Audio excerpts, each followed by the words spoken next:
بسم اللہ الرحمن الرحیم۔ السلام علیکم، کیسے ہو پیارے بچوں؟ امید کرتی ہوں خیریت سے ہوگے۔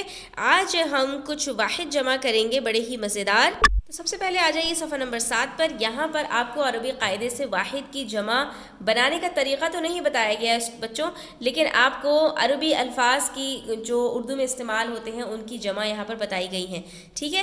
تو یہاں پر آپ نے دیکھتے ہوئے صفحہ نمبر 70 کے اوپر اپنے جو ہے وہ واحد سے جمع کو مکمل کرنا ہے۔ تو پہلے یہاں پر ہم تھوڑے سے دیکھ لیتے ہیں الفاظ کو۔ امر، امور، امر کہتے ہیں کسی بھی کام کو، ٹھیک ہے؟ امور بہت سارے کام۔ افق، آفاق، آفاق کہتے ہیں آسمان کو۔ آفت، آفات، اخبار، اخبارات۔ علم، اعلام، علم کہتے ہیں غم کو۔ امیر، امراء، آلہ، آلات۔ اشتہار، اشتہارات۔ برکت، برکات۔ تاجر، تجار، ٹھیک ہے؟ تاجروں کا لفظ ہم اردو میں استعمال کرتے ہیں، لیکن اصل کی جو اردو ہے وہ تجار ہے۔ تجربہ، تجربات۔ تکلیف، تکالیف۔ تصنیف، تصانیف۔ حرکت، حرکات۔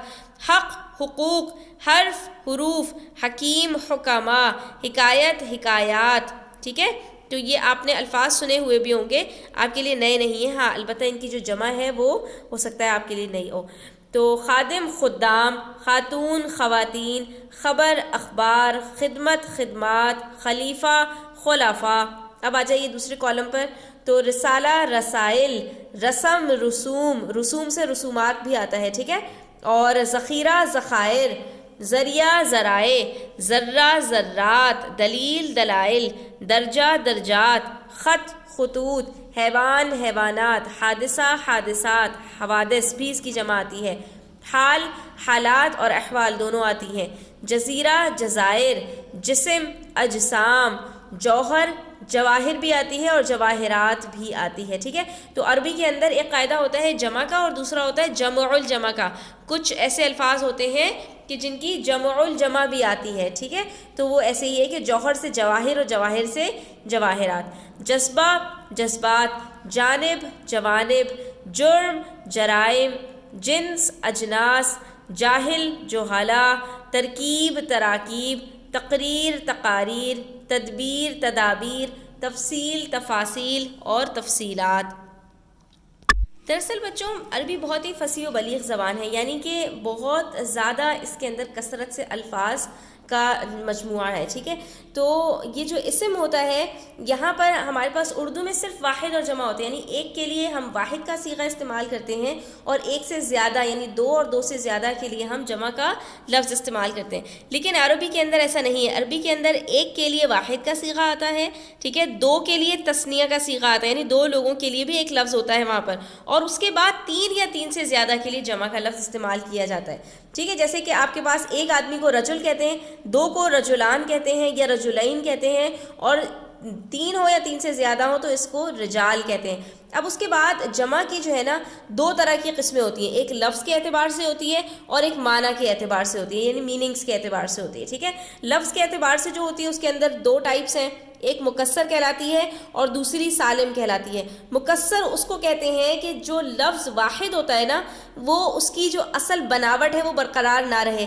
جیسے رجل کے اندر کیا ہوا، بیچ میں ہم نے کیا کیا کہ الف اور لام کو آخر میں یہاں پر داخل کر دیا، تو جو رجل کا لفظ تھا وہ اپنی جگہ اصلی طور پر برقرار ہے، تو اس کو کہتے ہیں سالم، ٹھیک ہے؟ لیکن اگر اس کی جو اصل ہے وہ باقی نہ رہے، لیکن یہ تو تثنیہ کا صیغہ ہے نا بچوں، یہاں پر اگر آپ رجل سے رجال دیکھیں تو اس کے اندر رے، جیم اور لام یہ باقی نہیں رہے بلکہ بیچ میں الف آ گیا، تو اس کی جو اصل بناوٹ تھی وہ ٹوٹ گئی، تو اس کو کہتے ہیں مکسر۔ مکسر کسر سے ہے توڑ دینا، ٹھیک ہے؟ تو یہاں پر کیا ہوتا ہے، جیسے قلم سے اقلام، قلم کا لفظ اصلی میں باقی نہیں رہا، اس کے اندر الف آ گئے بیچ میں، تو ایسے الفاظ کو مکسر کہا جاتا ہے، جمع مکسر۔ لیکن جن کی اصلی بناوٹ باقی رہے، جیسے مسلمون، مسلمون سے مسلمونا، مسلم سے مسلمونا، تو مسلم اپنی جگہ رہا، صرف واو نون کا اضافہ کر دیا۔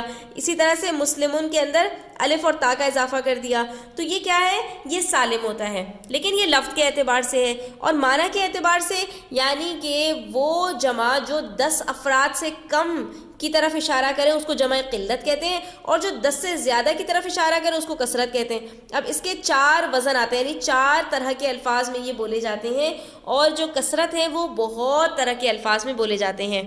جیسے عربی کے کچھ الفاظ میں آپ کو بتاؤں کہ اعین، اقوال اور اجنحۃ، فتیۃ، تو یہ سب جو اوزان آپ کو نظر آ رہے ہیں نا، اصل میں عربی کے اندر جو اصلی حروف ہوتے ہیں وہ فا، عین اور لام ہوتے ہیں.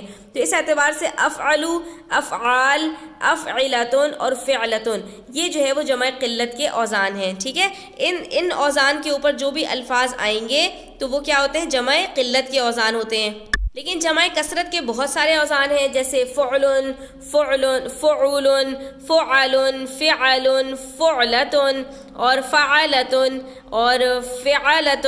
تو یہ آپ دیکھ سکتے ہیں ان کی مثالیں، جیسے حمر، سرخ کو کہتے ہیں رسل، غرف، فرق، قضاۃ، طلبۃ، قردۃ.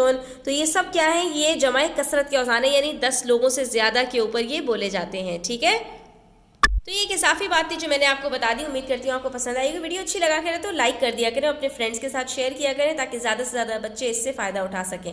اب ہم عربی قاعدے سے مندرجہ ذیل الفاظ جو ہمیں دیے گئے ہیں ان کی ہم جمع بنائیں گے. ٹھیک ہے، تو یہ ہم نے جو صفحہ نمبر 7 کے اوپر پڑھی تھی، بہت سارے الفاظ کے جمع آپ کو وہیں سے مل جائے گی. تو انہیں لکھ بھی لیجئے اور یاد بھی کر لیجئے. امر، امور، امیر، امراء، ادب، آداب، احسان، احسانات، بیان، بیانات، برکت، برکات، باغ، باغات، بیگم، بیگمات، خاتون، خواتین، خبر، اخبار، دفتر، دفاتر، سبب، اسباب، سطر، سطور، شاعر، شعراء، شک، شکوک، شکوک و شبہات کہا جاتا ہے نا، صفت، صفات. اسی طرح سے مزید دیکھیے، تجربہ، تجربات، عادت، عادات. ٹھیک ہے، تدبیر، تدابیر، علم، علوم، تصویر، تصاویر، غرض، اغراض. ٹھیک ہے، جسم کو اجسام اور قسم سے اقسام، جذبہ، جذبات، قوم، اقوام، حکم، احکام اور کاغذ، کاغذات، حاکم، حکماء، مقصد، مقاصد. تو بچوں، آج کا سبق آپ کو کیسا لگا؟ امید کرتی ہوں اچھا لگا ہوگا. کامنٹ سیکشن میں ضرور اپنی رائے کا اظہار کیجیے گا، اور چینل سبسکرائب نہیں کیا تو سبسکرائب کر لیجیے. اپنا خیال رکھیے گا. اللہ حافظ.